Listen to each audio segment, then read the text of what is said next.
Namaste to all. This is Dr. Rohit Bagthariya, Assistant Professor, H.M. Patel Institute of English Training and Research, Vellore, Vidyanagar. First of all, I congratulate Vedant Knowledge System Private Limited for organizing this conference. As the chairperson of this session, it gives me pleasure to present my feedback. The first presentation by Dr. Tripti Srivastava on Viksit Bharat at 2047 and strengthening education and skill development effectively highlighted the role of education and skill development in nation building. The linkage between NEP 2020, employability, and human capital development was clearly articulated and policy relevant. The paper contributed meaningful insights. My research topic is Vision of Viksit Bharat 2047, Transforming India through Innovation and Skill-Based Education. Basically, Viksit Bharat, the Viksit India is not only a vision, it is a dream of millions of Indians. Viksit India motivates youth to educate through practical exposure and handful experiences. Atmanirbhar Bharat, the self-reliance mission's intricate country and tuning inclusive growth into the global perspective. The research work has been done with the objective to promote the awareness of skill-based educations, and this research also pointed out the challenges we face to implement the skill-based educations, and this research also helpful to know the why the human capital innovation is very important, because human capital is that part which is an intellectual resources for any country, and when the human capital innovations can be developed, then it will be better for any country's resources. And most important point is that Viksit Bharat is that type of vision which promote the critical thinkings, which promote the digital literacy, which also think about the youth. The youth is the pillar of any country. So when we talk about the skill-based educations, we talk about the youth skill-based educations and their upliftment, their job securities. Basically, it has been observed that in case of bookish educations, the practical exposures are very less. In this sense, we need that type of education which can give a practical exposure, handful experience, and giving this type of priority that the particular individual going to job getting up to date knowledge. If the knowledge is not up to date, then it is very difficult to get up to date job market structures, and getting these things in a very difficult manner, because it is not possible to get the jobs into the up to date level also. So Viksit Bharat missions and visions, these both are related to the critical thinking and promoting the self-reliance pattern and the Atmanirbhar Bharat objectives. So in 2047 we will achieve the 100 years of independence, and our aim is to promote that our youth get that type of employment. It is not a only job ready approach, it is also related to their quality enhancement. And in this research paper I have tried to point it out that what are the challenges they will face when we adopt new things. We have to face some challenges. In the skill-based education also we face some challenges. What are the challenges we face, and what are the policy measures can be taken to prevent these challenges? Thank you very much for listening.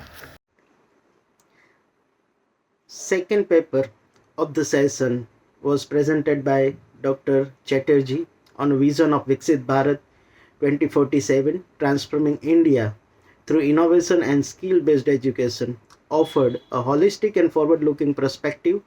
The integration of innovation, ethics, and skill-based education added depth and contemporary relevance. Good morning. Myself Dr. Snehalata Ghatol, Assistant Professor, Sardar Patel College of Education, Speak Campus, Bakrol, Anand, Gujarat. Today I am going to present my research paper on the topic of implementation of national education policy in higher education and governance strategies, status and challenges. The role of the education in developing countries like in India is very important as lack of education causes poverty and slow economic development of a country. Higher educational establishment provide the required competent and skilled human resources required for growth and development of the society and the nation. Therefore, development of higher education is the most significant for the developing country like India.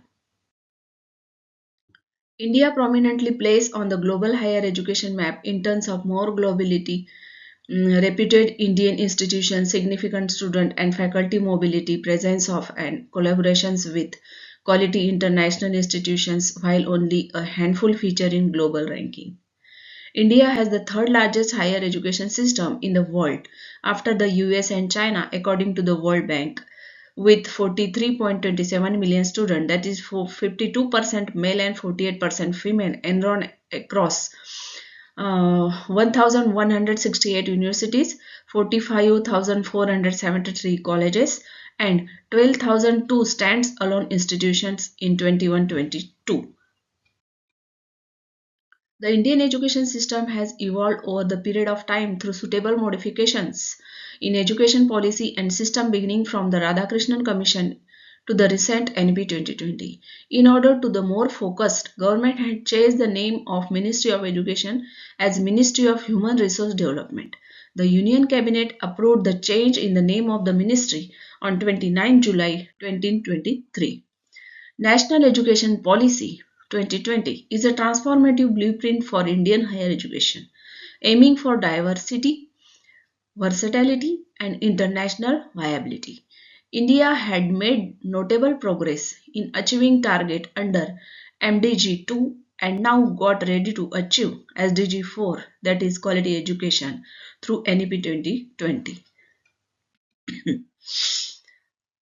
This is the National Education Policy 2020, some aspects regarding the higher education. From 2020 to 2025, NEP 2020 implementation in higher education has made strides. It is important to analyze the status of implementation of new education policy 2020, the governance of suitable steps to achieve the growth in the due courses of time. Data and methodology. This study examined the status of implementation of NEP 2020 with the help of secondary statistics and from the published sources and related website on the aspects. Simple tabular analysis tools are used to highlight the increase or decrease in the parameters of the study. Result and discussion, higher education growth and status. It was observed that several initiatives are currently being undertaken to improve the quality of education across all levels. Over the last 10 years, the higher education sector in India has been growth in almost all parameters. This is the data as per the AISHE over the period of 2014 to 15 to 2021 to 22. This is the growth in institutions, number of higher education institutions, and the number of universities. This is the gender parity and enrollment of women, total enrollment and gross enrollment ratio. This is the growth trends as per the social categories, that is scheduled caste, total enrollment and overall gross enrollment ratio. This is also ST, scheduled tribes, total enrollment and overall GR. This is the other background class, total enrollment and female enrollment. Result and discussion. Higher education reform. Target 50% gross enrollment ratio by 2035. Establish multidisciplinary education and research universities and National Research Foundation. Launch academic bank of credits, national credit framework and options for multiple entry and exit for the flexible and lifelong learning. Break disciplinary silos and integrate Indian knowledge system. NEP 2020 goals and initiatives. Some initiatives and goals, that is 50% gross enrollment ratio by 2035, multidisciplinary education and research universities, emphasis on open and distance learning program, encouraging global collaborations and campus expansions. The gross enrollment ratio rose from the 27.9% to 29.2%. India aimed to achieve a higher education gross enrollment ratio of 50% by 2035 and 65% by 2047, which implies the addition of 37 million and 66 million learners respectively to the current system. To achieve this, the government has recognized the need to look at non-linear models of growth and leverage the role of technology in ensuring all learners have equitable access to high quality education. This is the state-wise gross enrollment ratio. This is the map of gross enrollment ratio showing state-wise.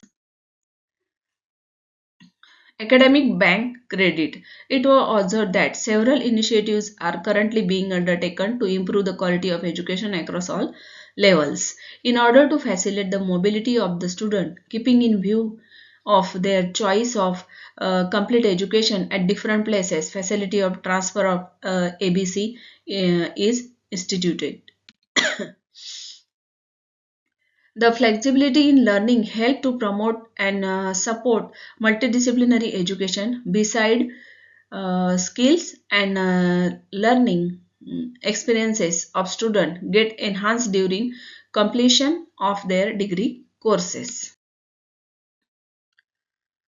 This figure shows the academic bank credit state level onboarding, academic bank credit organization wise breakup, and figure 3 shows the top 5 state automated permanent academic accounts registry ID creation, and in figure 3 top 5 state automated permanent academic account registry ID creation with credit, and figure 5 shows the cumulative count of credit data and account creations.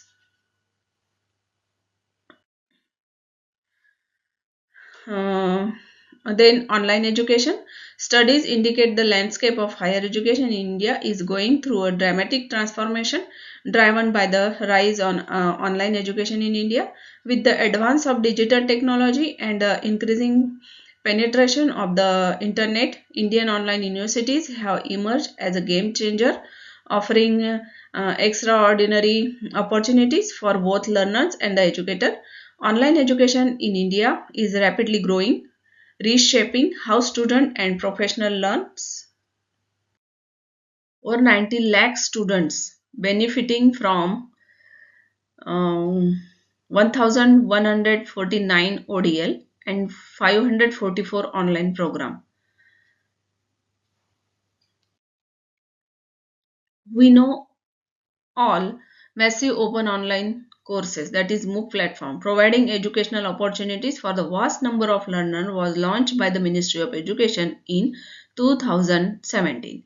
Swayam saw 5.15 crore plus enrollments, virtual labs developed 900 plus labs, NDLI host 8 crore plus resources, scaling access, credit transfer, and multilingual learning nationwide. Swayam Plus preliminary focuses on achieving the following: creating an ecosystem, high quality certification, reaching a board learner,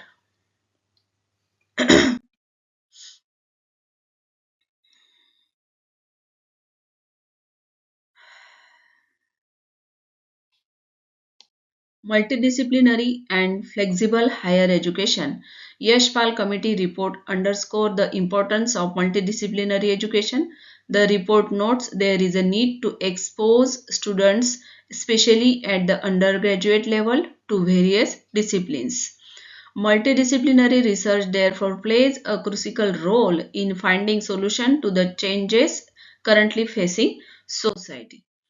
It is the time consuming and need collaborative teamwork for its existence, which seems to be hard and exhausting disadvantage. However, at the end, the interdisciplinary approach inhibits many favored skills that are sought out by future academician and employers. Other initiative, Vidya Lakshmi scheme in 2024 sanction rupees 2,353 crore in loan, and other is the Zanzibar, Abu Dhabi and Dubai. PM Usha granted rupees 100 crore each to the 35 universities. Viksit Bharat Shiksha Abhikshan Bill through government has recently established that bill is a single higher education regulator for regulations, accreditation and setting professional standard challenges like the digital divide and resources constant demand urgent action. Inadequate funding, this is the challenges. Inadequate funding, India spent only about 3 to 4% of its GDP on education. NEP 2020 recommending as increase to 6%. Infrastructure challenges in rural and remote area, many schools still lack basic amenities.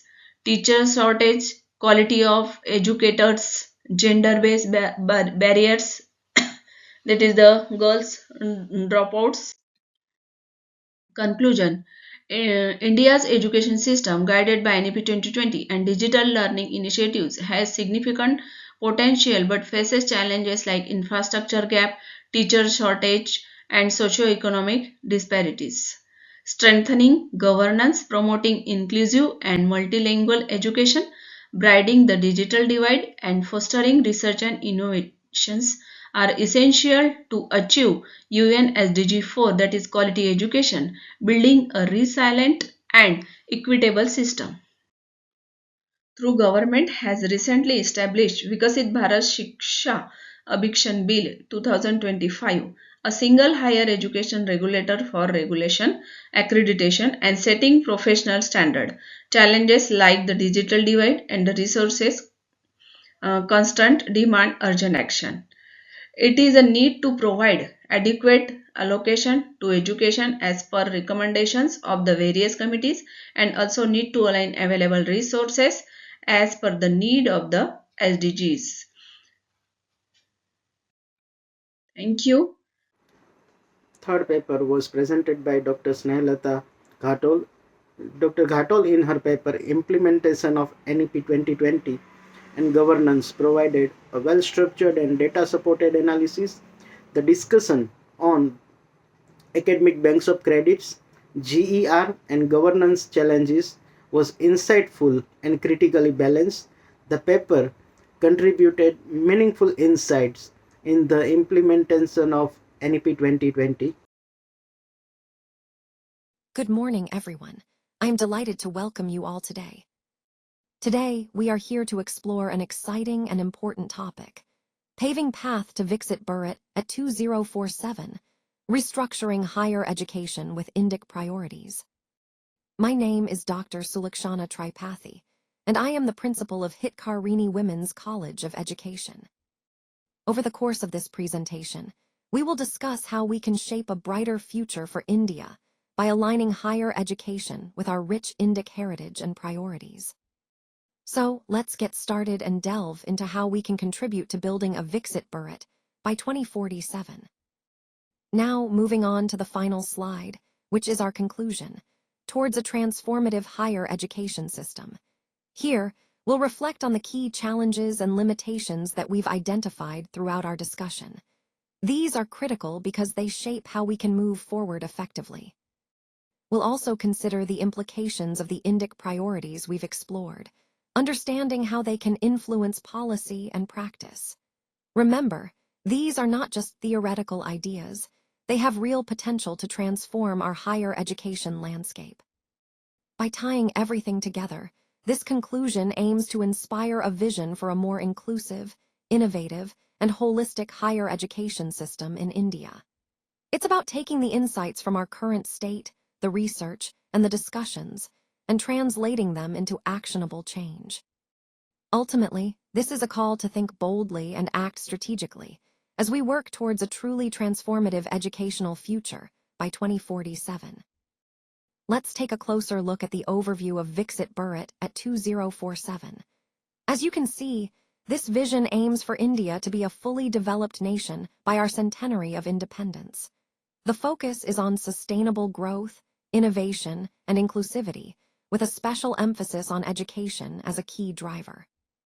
Education isn't just about individual learning, it's the backbone of national progress. Higher education plays a crucial role here because it fosters critical thinking, sparks innovation, and helps create a skilled workforce. All of this is essential for both economic growth and social development. Now, our research question is centered on how higher education can better align with our Indic priorities, those traditional values and strengths, and how this alignment can contribute to realizing the Viksit Bharat vision. We believe that a transformative educational framework is necessary, one that not only educates, but also empowers and prepares us for future challenges.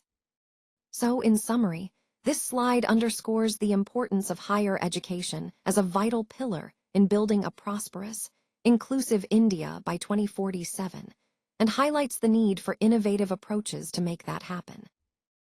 Let's explore the impact of colonialism on higher education in India.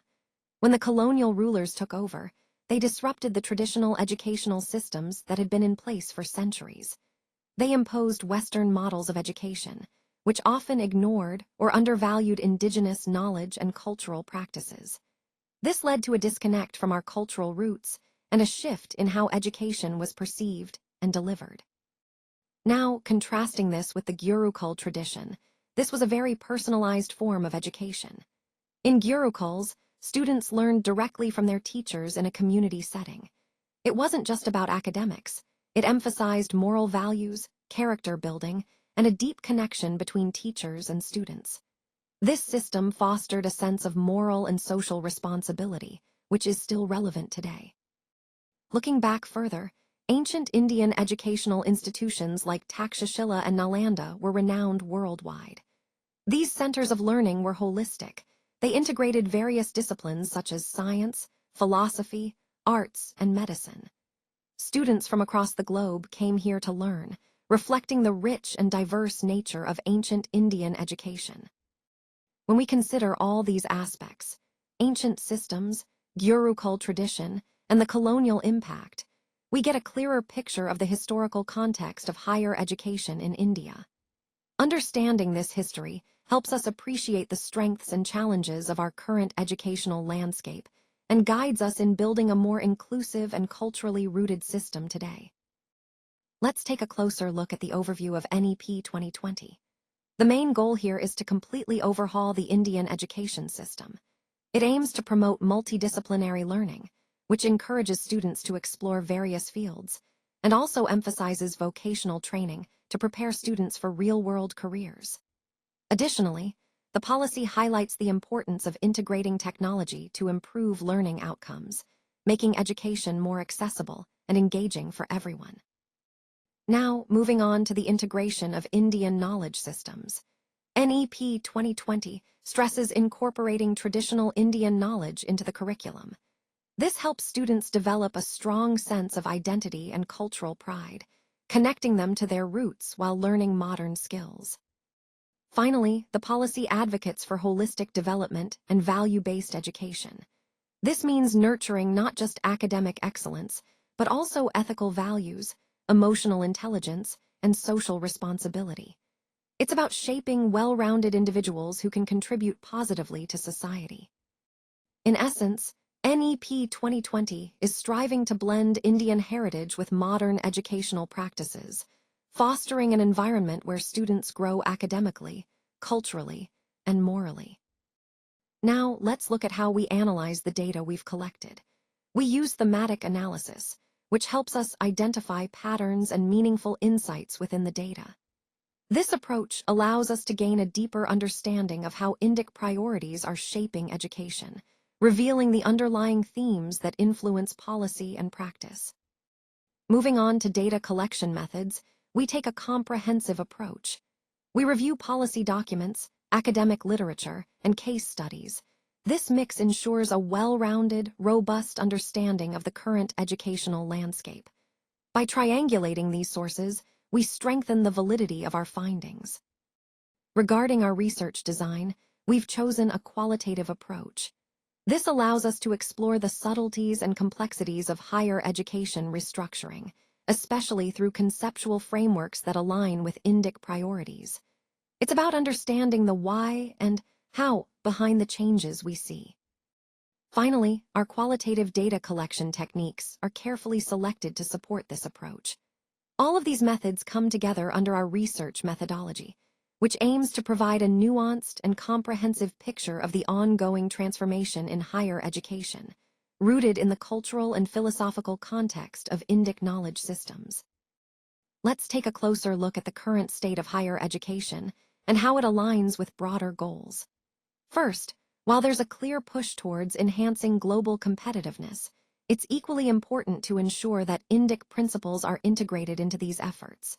This helps us maintain our cultural integrity and ensures our education system stays rooted in our unique values. However, there's a noticeable gap when it comes to addressing ethical and cultural dimensions within the curriculum. These aspects are essential for providing a holistic education that not only imparts knowledge, but also builds character and cultural awareness. At the same time, current policies tend to focus heavily on increasing access and improving infrastructure. While these are important, they often overlook the crucial elements of quality and relevance in education. Access alone isn't enough. We need to ensure that what students learn is meaningful and applicable to their lives and our society. So, in summary, the key findings highlight that while efforts are being made to expand access and infrastructure, there's still work to do in embedding ethical considerations, cultural relevance, and aligning education more closely with our national identity and global aspirations. This overall picture underscores the importance of balancing these different priorities to build a truly comprehensive higher education system. Now, let's look at the core idea behind this slide: balancing individual achievement with collective well-being. It's about crafting an education system that not only nurtures each student's unique talents, but also encourages a sense of social responsibility and community engagement. When students learn to excel personally while caring for others, we create well-rounded citizens who can contribute meaningfully to society. Moving on, curriculum development and teacher education play a crucial role here. Curricula need to be designed carefully to reflect our Indic values like respect, harmony, and integrity. And our teachers must be well-equipped through targeted training programs to effectively impart these principles, ensuring that values are integrated into everyday learning. Finally, institutional leadership and governance are vital. Strong, values-driven leadership ensures that educational institutions stay aligned with these priorities. Good governance creates an environment where ethical and inclusive education thrive, guiding the entire system toward the broader goal of holistic development. So, when we think about these points together, it becomes clear that fostering this balance is essential for shaping responsible, compassionate individuals who can lead and serve in a diverse society. This approach ties directly into our overarching theme of creating an education system rooted in our cultural values, promoting both individual excellence and social harmony. Now, moving on to the need for empirical studies. It's really crucial that we conduct solid, on-the-ground research to actually verify how effective it is to integrate Indic priorities into our higher education frameworks. Without this evidence, we're just relying on assumptions or theoretical ideas. You'll notice that a lot of the existing literature depends heavily on secondary sources. While these can provide useful insights, they might not always give us an accurate picture of what's really happening in today's Indian higher education landscape. We need fresh, primary data to truly understand the current realities. Another important point is that the implementation of Indic principles isn't uniform across all institutions. Some are embracing these ideas more fully than others, which results in inconsistencies in educational quality and outcomes. This uneven application makes it harder to assess overall progress or develop best practices. Finally, there are specific challenges and gaps in our research. Addressing these limitations is essential if we want to create a more cohesive, effective approach to integrating Indic priorities. So, This slide underscores the importance of moving beyond secondary sources, filling the gaps in our understanding, and ensuring that implementation is consistent and measurable to truly advance our goals.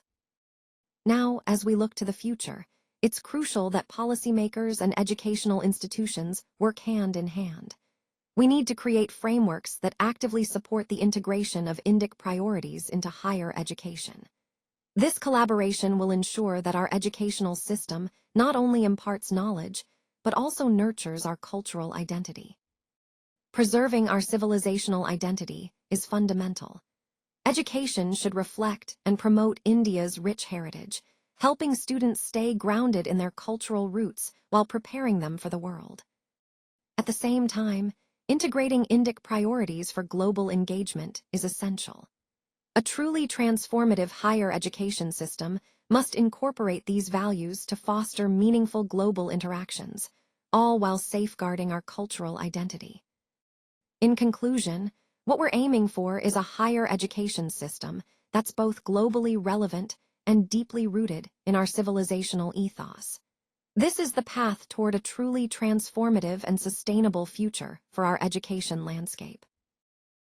Fourth paper by Dr. Sulakshana Tripathi, titled Paving the Path to Viksit Bharat at 2047, Restructuring Higher Education with Indic Priorities, presented a conceptual rich exploration of higher education reforms rooted in Indic philosophy. The alignment with NEP 2020 and value-based education was commendable. Good morning everyone, I am Professor Dr. Kriti Sharma. I am working as a professor in the Department of English in Purnima Institute of Engineering and Technology.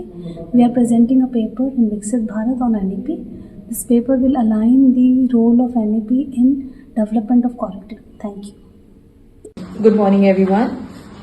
Today I am going to give my presentation on the topic Eco-Cosmologies, Indian Knowledge Systems and Sustainability. And the more brief I'll give at the time of the presentation, which is going to be held soon. And the name of my co-author is to Dr. Kriti Sharma. She will also be giving her introduction in the same PowerPoint presentation. Thank you so much. Have a good day.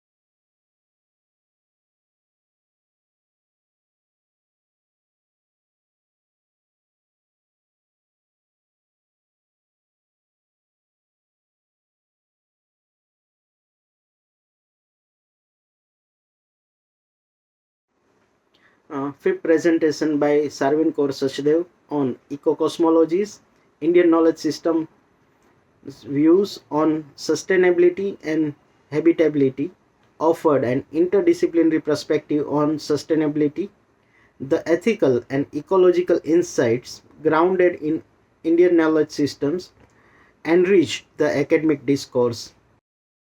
Hello everyone, I'm Mrs. Sujita Krishna Jagtap. I'm a PhD scholar and I'm doing my PhD in plant breeding and molecular genetics. But at the same time, I'm an educator as well. I am in teaching profession since I guess more than 15 years now. So yes, my research topic aligns with the education industry. It's the title of the abstract is Reframing Indian Education System, India's Roadmap towards Viksit Bharat 2047. Like we know, the theme of our conference as well is relevant to the Viksit Bharat 2047 in almost, I guess, every areas where all India can, uh, show advancement, show progress. By the end of 2047, like it is expected that we achieve the desired goals. Well, when I talk about the desired goals, everything begins with education. We know that it can be any sector, but yes, the right kind of education is required. Uh, my topic is about reframing. It doesn't mean that we completely eliminate our traditional Indic wisdom or a rich culture of the Gurukul tradition of teaching.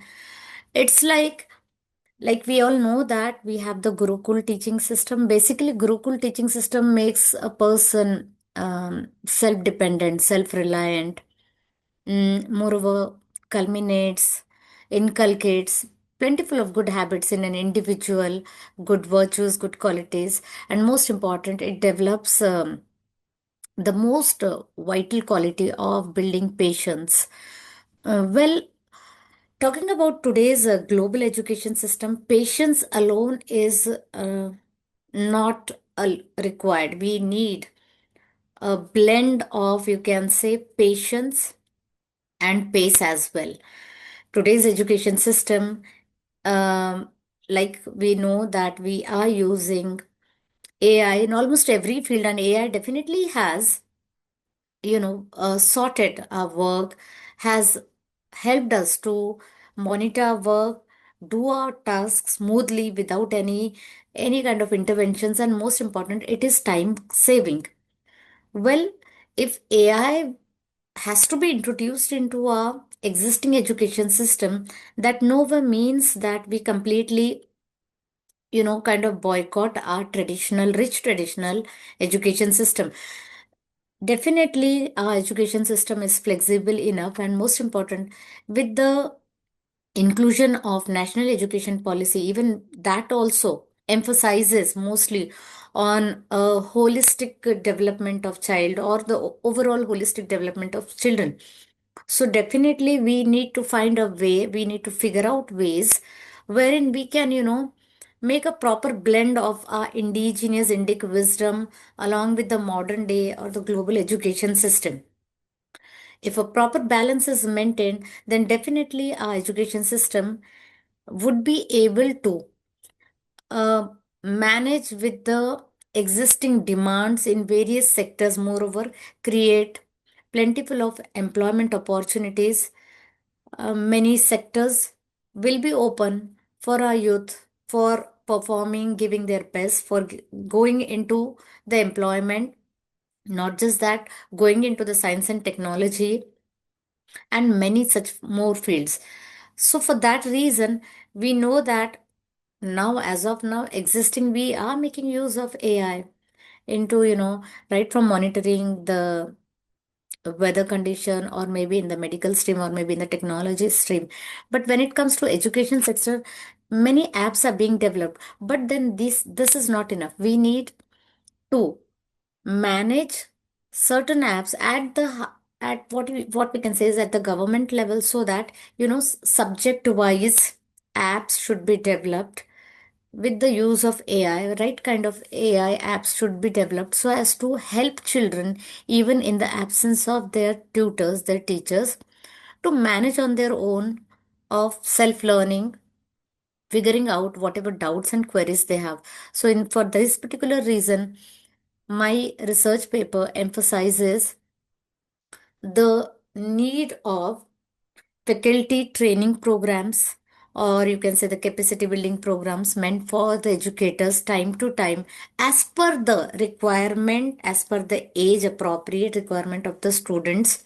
So for that, educators need to be trained at the right time at regular intervals, and moreover, apps needs to be developed so that we can integrate this into our education system to enhance teaching and learning process very productively. Like we have apps even in certain areas where, like the Kisan app and Krishi app and all, that definitely are helping the farmers in figuring out what is the requirement of water or the nutrients in the soil. So if this can be done, so why not in case of education? So we need certain apps to be developed at the government level for every single school, which should be easily available. It should be in the reach of students. Moreover, educators need to be trained for that. They we have to change the mindset of the educator. Like this, I can give you a wonderful example.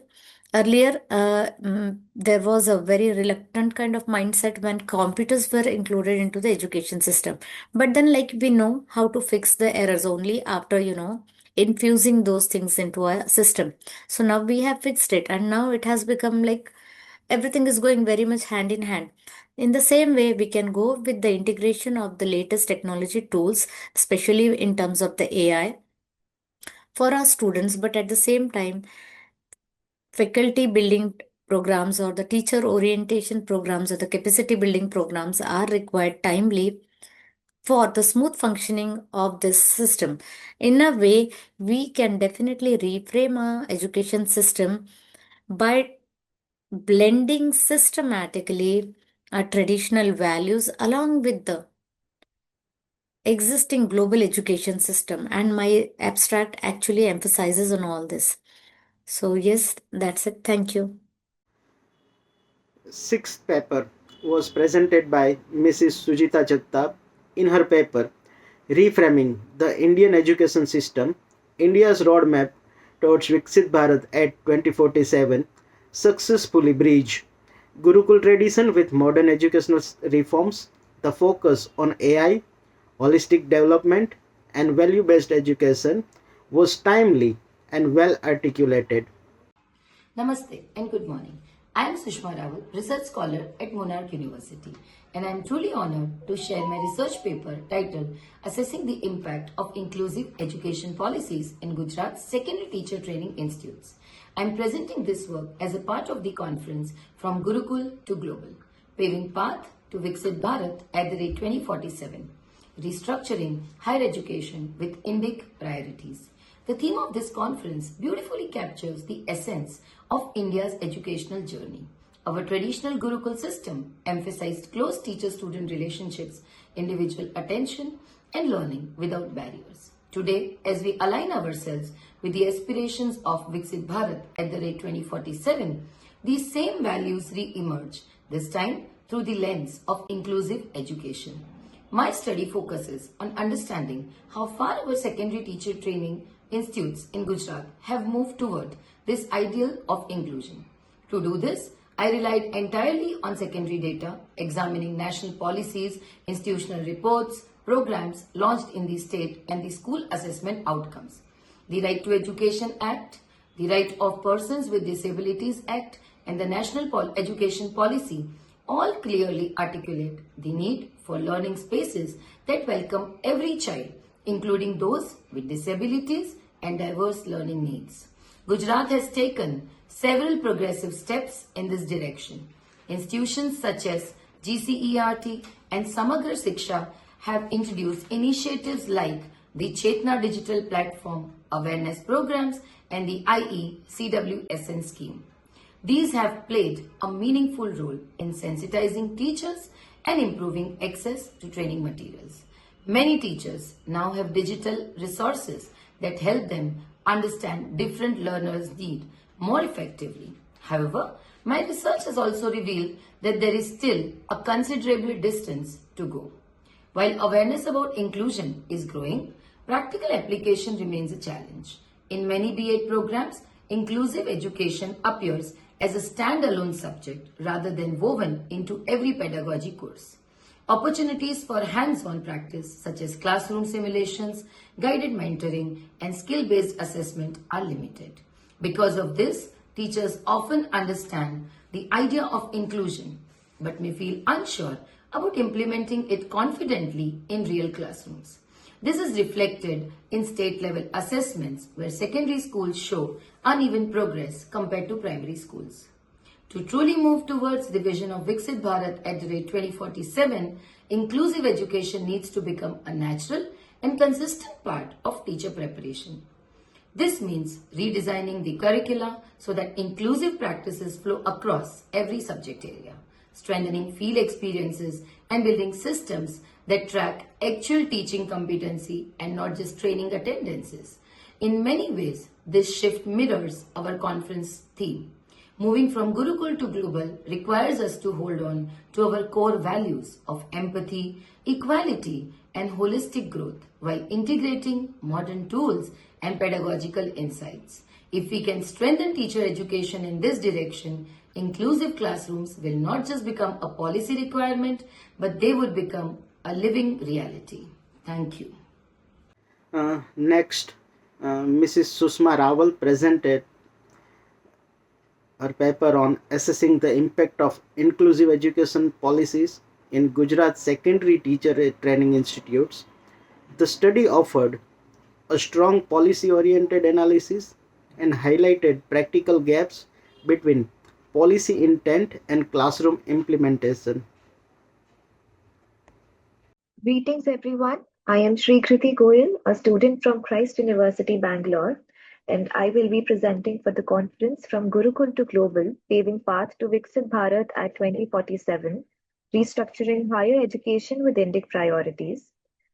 So the title of my paper is From Play to Pay, Exploring Gamification as a Tool to Boost Investment Confidence in College Students.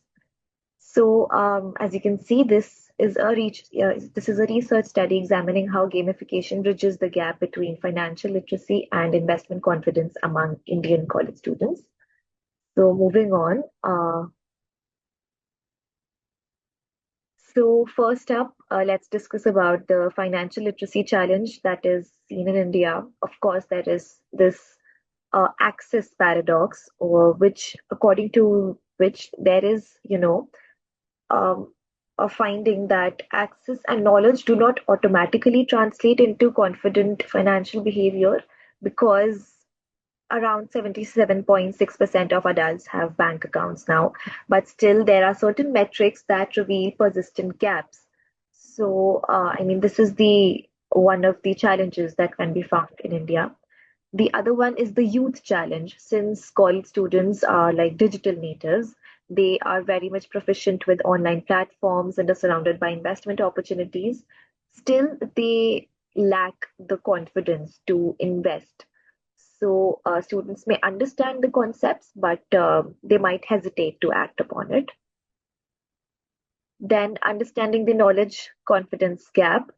So knowledge exists. It is not like knowledge does not exist, but still there is a lack of confidence among the college students. So this gap between knowing and doing prevents students from engaging with financial instruments, even when opportunities are very much readily available. So this disconnect isn't unique to students. This is, this is something that can be seen across a lot of individuals in India. So the primary barrier isn't access or basic knowledge, it is the confidence to act effectively. So moving on, what is gamification? Now this is the integration of game design elements into financial education, which helps in understanding and gaining that confidence that yes, I am ready to invest now. So in higher education, gamification has proven effective at enhancing motivation. So when applied to finance, it enables students to simulate complex processes like stock trading, portfolio management, and risk assessment in controlled interactive environments. So students invest virtual currency under real-time market conditions. They observe the effects of diversification and market volatility. They learn from both profits and losses without financial risk. Then talking about why gamification works. So first up, we have the self-efficacy theory. So Bandura's theory explains that confidence develops through mastery experiences and verbal encouragement. Gamification provides that safe environment for mastery, for like practice decisions. Then we have the prospect theory. So Kahneman's and Tversky's research shows humans are naturally loss averse. So gamification counters this by exposing students to simulated gains and losses. Then we have the experiential learnings. So Cobb's learning cycle, concrete experience, reflective observation, abstract conceptualization, and active experimentation aligns perfectly with gamified education. So students engage in simulations, reflect on outcomes, and this, in turn increases their investment confidence. Then we have, the the entire survey that was conducted. So the sample characteristics, as you can see, are 260 students aged between 18 to 25. So these students were from Bangalore and Delhi NCR, and they were like 54% male, 45% female, and 1% others. Uh, so according to the survey that was conducted, there were different parameters. First step was the financial literacy assessment, then there was gamification perception, then investment confidence and behavioral intention. So based on the survey, there are these numbers that are thrown upon the screen. And then there were 10 items of financial literacy assessment, then 15 for gamification, 10 for investment confidence, and 5 for behavioral intention. Then, as you can see that the financial literacy, Cronbach's alpha for financial literacy was 0.88, and it was 0.91 for gamification perception and 0.87 for investment confidence. I mean, then moving on to the other part of the numbers. So as you can see, the mean score for financial literacy is 3.21. It absolutely shows that there were notable gaps in compound interest and diversification understanding. Then we have 3.54 as the mean score for gamified perception. This indicates strong receptiveness to interactive education. Then we have 2.97 as the mean score for investment confidence, relatively low confidence, revealing hesitation despite knowing and understanding the financial concepts. So these findings reveal a critical insight. Students are receptive to gamified education, but their knowledge and confidence remains moderate. The gap between understanding and action still persists, but of course, it is not as much as it was earlier without the gamified education. Then we have the regression analysis. So there were multiple regression analysis that revealed that both financial literacy and gamification perception significantly predict investment confidence in the students. And again, as you can see, the Cronbach's alpha is 0.39 for financial literacy impact. So all of these analysis and surveys gave a very critical insight, which was that, it suggests that students' attitudes towards experiential learning tools may matter as much as their actual knowledge. So this validates the theoretical premise that confidence develops not just through knowing, but through doing mastery experiences in safe and gamified environments. Then moving on, we have the demographic, the division of the students that were considered for the survey. And there are the critical insights that are based on these surveys. So we have male students who reported marginally higher confidence, and then finance majors excelled across all constructs due to curriculum exposure. And then we have the gamifications, consistent positive perception across all groups suggests it can benefit students regardless of gender or academic background. Then according to the research that was conducted in this paper, there are certain recommendations provided for the educators, universities, and the students as well. So, as you can see, there are certain pointers given for the educators so that they can facilitate reflective debriefing sessions after gamified activities.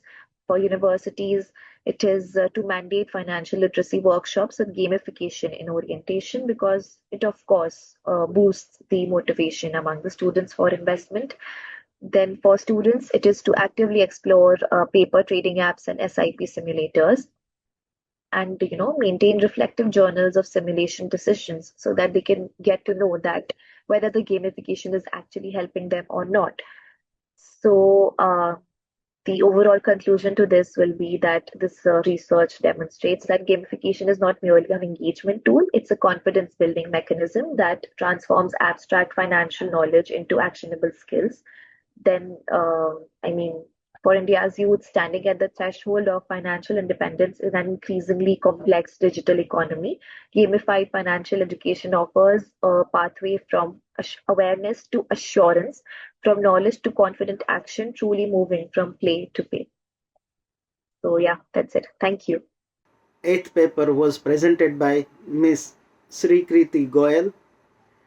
Title of her paper was From Play to Pay, Exploring Gamification as a Tool to Boost Investment Confidence in College Students.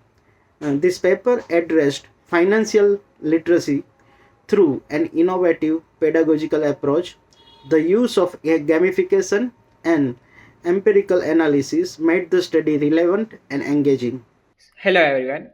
Today I am here to present my paper of the title Emotional and Spiritual Growth as Foundation for Personal Well-being and Ethical Behavior Among Young Adults in Higher Education. Myself Poornachandra and my co-author, my faculty lecturer Dr. Archana JR of MBA department. uh, yeah, so our paper mainly focuses on young adults who are studying in higher education face critical complex pressure dilemmas and conflict management challenges that decisively impact in their overall well-being and holistic development. The main purpose of the study is to analyze the behavior, needs, and mindset of students across various higher education studies to know their emotional situations, spiritual learnings, and their expectation from the educational system pedagogical framework. The study shows the common presence of academic pressure, limited adaptation of emotional and spiritual practices, and the resolute student acceptance about the spiritual practice, peace, empathy, ethical grounding for their academic growth and personal lives also. The study or the survey further illustrates the wide gap between the existing curricula and individual development needs of students. This shows rapid supervision for emotional, spiritual literacy among higher education. This study puts forward the integration of emotional spiritual learning environment where mindfulness, value based reflection, learning environment where mindful value based reflection and resilience building program as a revolutionary pathway to enhance student well-being, improve ethical decision making, and facilitate constructive peer reflections. Emotional, spiritual, and overall well-being is not a secondary objective of higher education, but instead it should be concentrated and treated as fundamental core concern for guiding adolescents towards a mature citizenship. So we took a sample of 200 students, 150 to 200 students, to collect their view or their insight and how they are facing the situation and what's the current existing the problems they are facing. And we actually got to know that the young majority of the students are facing the problem of what we call the emotional or the spiritual growth. They are yeah, still learning stage, but it's not a learning stage, they are in the higher education.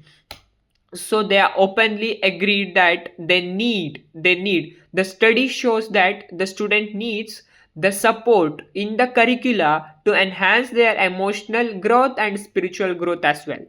So what we actually the conclusion of the paper goes like this, that the spiritual as well as the emotional growth has to be developed in the campus or the college curriculum. So either it may be a mechanism building or it may be the from the what we call the counselor, the student counselor, the one appointment has to be done, the certified counselor, and awareness about the mental pressure or the ethical decision making or the personal well-being has to be spread across the young adults who are pursuing their higher education. Thank you.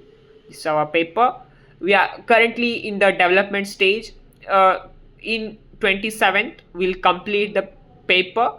I'm just uploading the draft in the uploading section. Thank you. ninth paper was presented by Poornachandra and Dr. Rashna. Title of their paper was Emotional and Spiritual Growth as Foundations for Personal Well-being and Ethical Behavior Among Young Adults in Higher Education. The paper was sound and highlighted academic stress, ethical development, and strong student support for emotional spiritual learning aligned with NEP 2020. Hello, good evening everyone. Today I am presenting a paper on how can AI support Indic pedagogical framework. Main author myself Toral Patel from SPEC campus and my co-author is Vaisali Parmar from SPEC campus. Let's see the abstract. This study explored how AI can support and modernize Indic pedagogical frameworks such as Gurukul education and Saravana, Manana and Nidyashana by preserving their ethical and cultural foundation. AI is viewed as the enabling tool for personalized experience and value-based learning. Its tool not main source. Let's see now introduction and background. So rapid growth of AI in education, concern about loss of human-centric learning and ethics and culture, Indic pedagogical empathize, holistic development, ethics and self-realization. Need to integrate AI with ethical educational values. Let's see what is Indic pedagogical framework. So philosophical roots, Vedas, Upavedas, and Bhagavad Gitas. Gurukul system, mentorship, and experimental learning. Sarana, Manana, and Nidyasena model, also holistic and value-based learning. We all know that today in era where there is a AI, now we are even forgetting our books. So in past there are Gurukul system. They provide a study with moral and mentorship. We are not telling that we need to remove the AI, but the thing is to accept the AI, but the methodology is same as the past. So AI in education and alignment, personalized learning using AI, which is Prakriti based learning, experimental learning via simulations and virtual labs. Also very necessary. What which cannot do the AI is teacher student mentorship support by the analytic. Okay, let's see with the example. I can say if I'm asking any question to the AI, they will provide us an answer based on what we human write on a browser. So AI cannot commute with the human mind. Let's see if student ask a emotional question to the teacher which is also concerned with the theory and the emotion. Only the teacher can explain the proper answer. Meticulous and exclusive education. From the literature review, one of the paper tells that AI enable adaptive learning. Another paper from 2018 gives the ethical AI framework in my research. The third paper was about integrating traditional knowledge. And the last one is empathize on Indian knowledge system. These are the papers I refer and find out the roles of AI and why we cannot simulate AI with the latest study. So, to conclude this, AI can strengthen Indic pedagogy if used ethically, suppose personalized mentorship and holistic education. Future research should focus on empirical validation of AI support Indic pedagogy, development of culturally grounded AI tools, policy framework that ensure ethical and inclusive implementation. Such efforts can contribute to sustainable and human-centered education future. Thank you so much. And the final paper by Ms. Toral Patel and Ms. Vaisali Parmar titled How Artificial Intelligence Can Support Indic Pedagogical Framework offered a conceptually sound and well-argued integration of AI with Indic pedagogy. The emphasis on ethical governance, personalization, multilingualism, and teacher-student mentorship was particularly noteworthy. At last, I must say the session reflected diversity in thought. At last, I must say the session reflected diversity in thought, methodological soundness, and shared commitment to holistic, inclusive, and future ready education. I congratulate all the participants for their valuable contribution and thank the organizer for this opportunity. Thank you all. Hi, this is Ujwala Kadam, Assistant Professor, Department of Political Science, NL Dalmia College, Mira Road. It is my privilege to present my paper in this conference, and the title is Field Insights into the Lives of Scheduled Tribes in Mokhada Taluka, a micro-level study of socio-economic realities in Pesa villages of Palghar district. This study meaningfully connected with the conference theme From Gurukul to Global, Paving the Path to Viksit Bharat at the rate 2047, as it highlights how the grassroots realities and indigenous governance system form the foundation of sustainable national development. India's traditional knowledge system, symbolized by the Gurukul tradition, emphasizes community participation, ethical leadership, and harmony with nature. These values are institutionally reflected in the Panchayat Extension to Scheduled Areas Act 1996, which we call PESA, which aim to empower the tribal communities through Gram Sabha and local self-governance. Mokhada Taluka in Palghar district is notified as the PESA area and provide an important opportunity to understand how these constitutional ideals are experienced at a village level. The study aims to understand the socio-economic conditions of scheduled tribe, examine the livelihood pattern, access to healthcare services, observe the functioning of PESA-related governance system. The research is based on the fieldwork, village visit, informal interactions, and special references to Kochale village under the Karegaon Gram Panchayat in Palghar district. The field insights reveal a picture of resilience, adaptation, and scope of institutional strengthening. Firstly, livelihood. The tribal household show the remarkable dependence on the forest-based resources. Secondly, when we talk about there are some government schemes are existed in the villages, but it can be further strengthened through the regular work, availability, and better awareness. Secondly, healthcare services or healthcare access. In Kochale villages, the community relies mainly on the primarily healthcare services. But the basic mechanism existed, but there is a significant scope to enhance infrastructure, regular medical staffing, and emergency response system, especially considering the population size. The governance under the PESA, when we talk about the PESA has provided the strong constitutional framework for the tribal self-governance, but however, its full potential is yet to be realized. Okay. And when we talk about this observation underline that Viksit Bharat at the rate 2047 is not only talk about the economic growth, but it also inclusive governance and social empowerment. Higher education institution also can play a vital role, like incorporating the Indic governance value into the curricula, promoting the field-based and community-engaged research. Such academia engagement the bridge the journey from Gurukul wisdom to global development leadership. In conclusion, the study indicated that the PESA provided the strong constitutional framework for the tribal empowerment, but its full potential is yet to be realized at a grassroots level. The field observation suggests the need for strengthening healthcare services, improving the effectiveness of Manrega implementation, reinforcing the role of Gram Sabhas, ensuring the systematic maintenance of PESA Gram Sabha record, and enhancing the awareness of constitutional rights among the tribal community. Addressing these areas in a focused and coordinate manner can be significantly improve the governance outcome in the scheduled areas. A truly Viksit Bharat by 2047 must therefore evolve from its village and particularly the tribal region.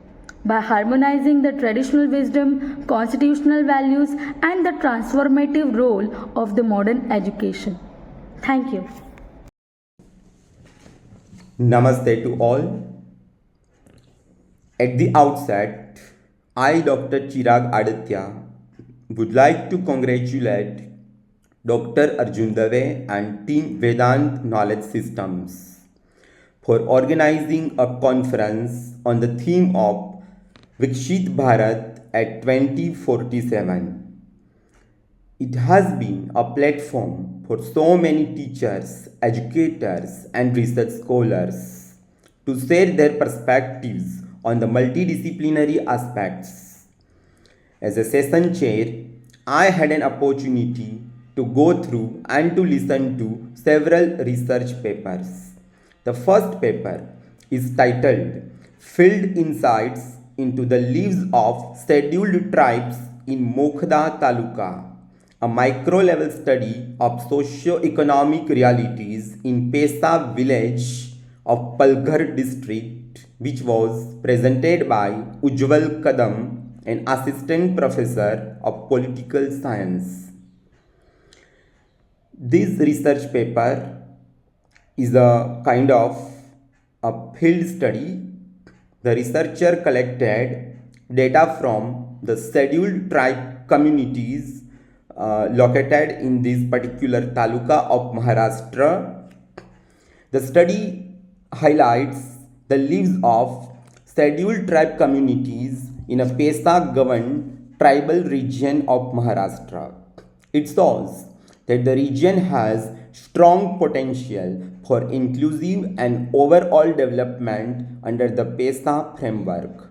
Existing systems can be effectively used to improve the healthcare services, livelihood opportunities, basic amenities, and local participation in decision making. The tribal communities display resilience and maintain close relation with the forest-based traditional livelihoods.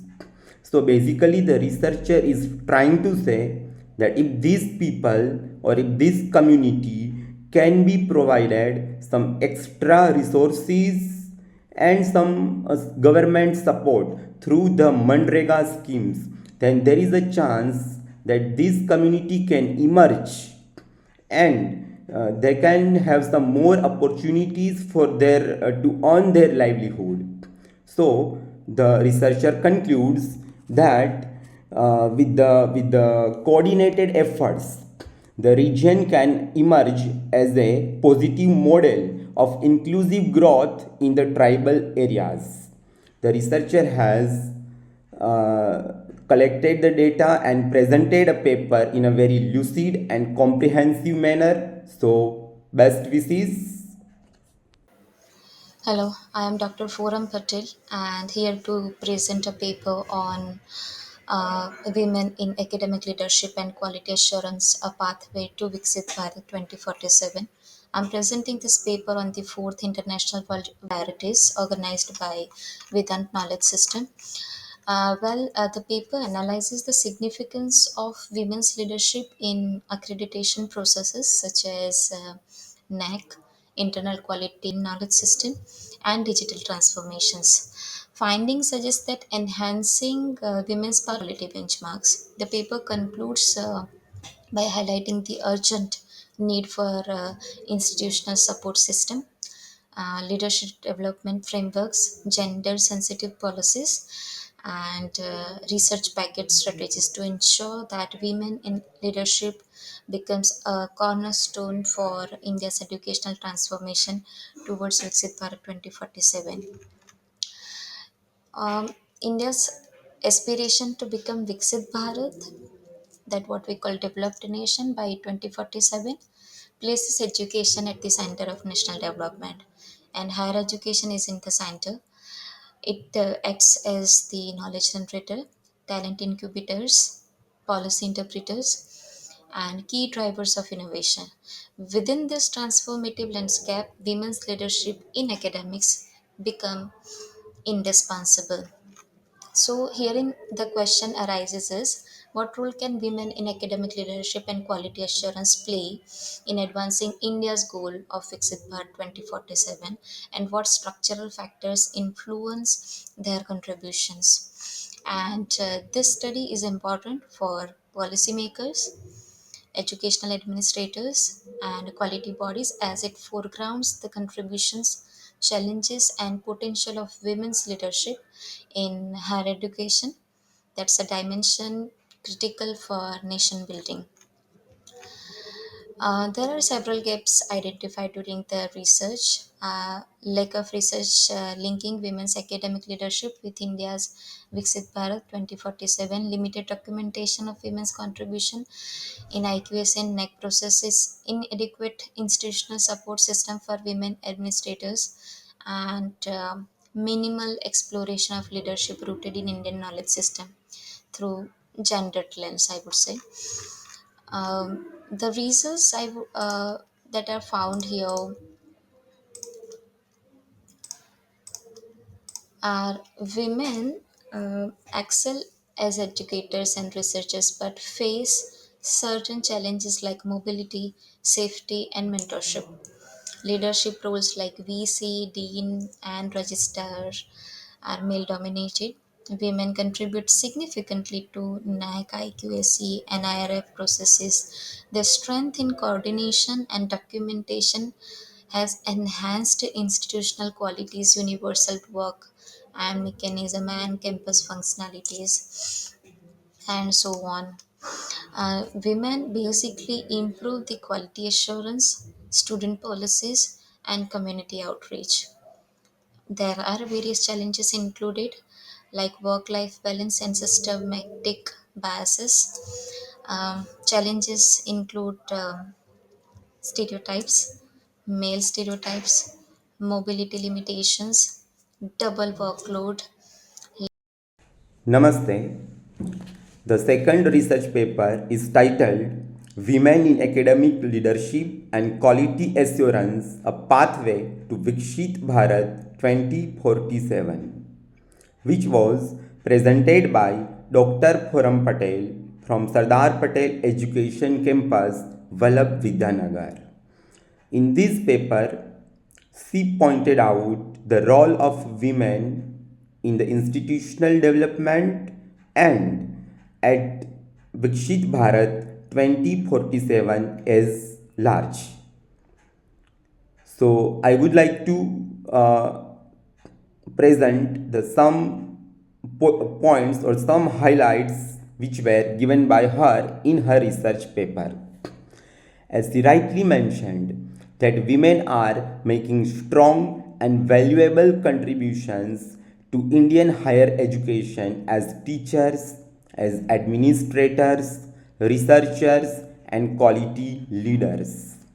Although their numbers in leadership roles are still limited, but their impact on institutional growth and quality is very significant. Women's leadership is essential for achieving the national vision of Viksit Bharat 2047, especially in building inclusive and future ready institutions. Women leaders support quality assurance processes such as accreditation and help strengthen the internal quality systems of the institutions. Their leadership promotes ethical decision making, teamwork, and student focused reforms. Women play an important role in implementing education policies, including NEP 2020, and aligning them with long term national goals also.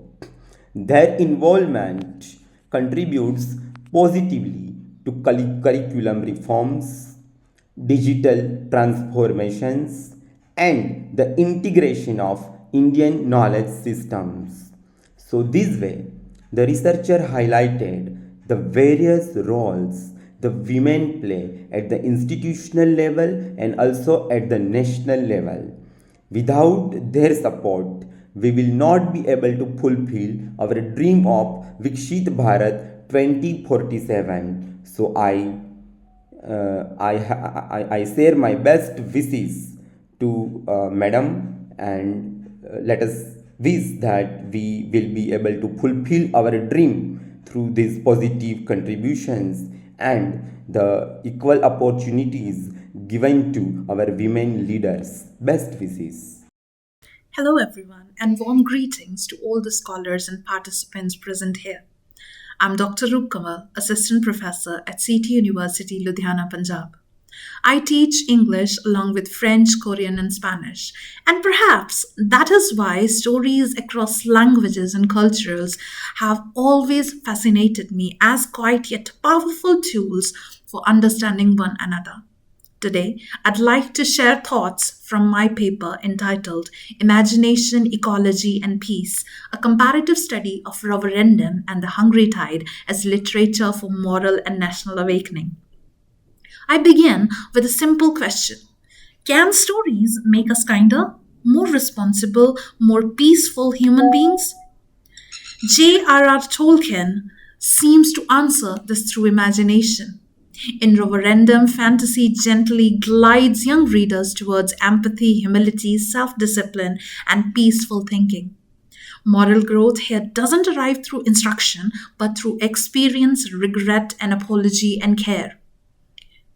Amitav Ghosh, on the other hand, places us in the tide country of the Sundarbans, where human life is inseparable from nature, culture, and history.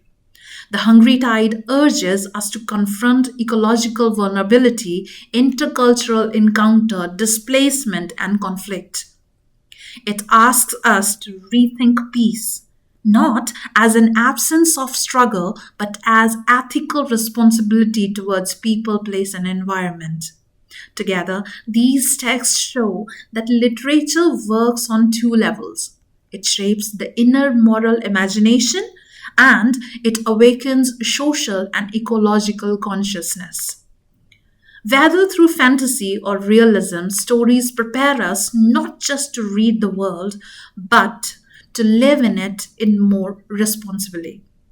With gratitude to City University and Vedant Knowledge Systems for offering such a rich and inspiring platform, I eagerly look forward to the meaningful conversations that lie ahead. Thank you. Namaste. The next research paper is titled as A Comparative Study of Referendum and the Hungry Tide as Literature for Moral and National Awakening, which was presented by Dr. Roop Kanwal ma'am from City University, Ludhiana, Punjab. This is a wonderful paper in which the two literary texts has been compared from the moral and national awakening perspectives.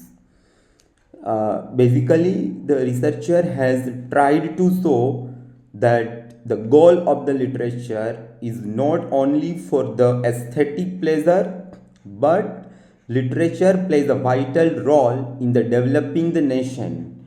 So basically, the researcher tries to reflect upon the role of literature in Viksit Bharat 2047. Let me present some highlights of the paper. This paper offers a thoughtful and original comparison between the two very different literary works, showing how both fantasy and realism can address serious ethical and social concerns. It effectively highlights literature's role in shaping moral values such as empathy, responsibility, and peaceful coexistence. The discussion of referendum successfully shows how fantasy literature can act as moral guidance, especially for young readers through imagination and ethical storytelling. The analysis of The Hungry Tide is insightful in linking ecological concerns with questions of social justice, cultural interactions, and peace. The comparative approach strengthens the arguments by demonstrating that ethical awareness can be cultivated across genres and narrative forms. The paper clearly connects literary interpretation with broader social goals such as harmony, compassion, and national consciousness. The idea of the peace consciousness is well developed and relevant in the present global and national context. The paper contributes meaningfully to discussions on literature as a tool for social transformation rather than mere aesthetic appreciation. So I would like to congratulate Dr. Roopa Kanwal ma'am for presenting a very wonderful paper with a good idea and which shows that literature has an important role to play in the Viksit Bharat 2047. Best wishes to you.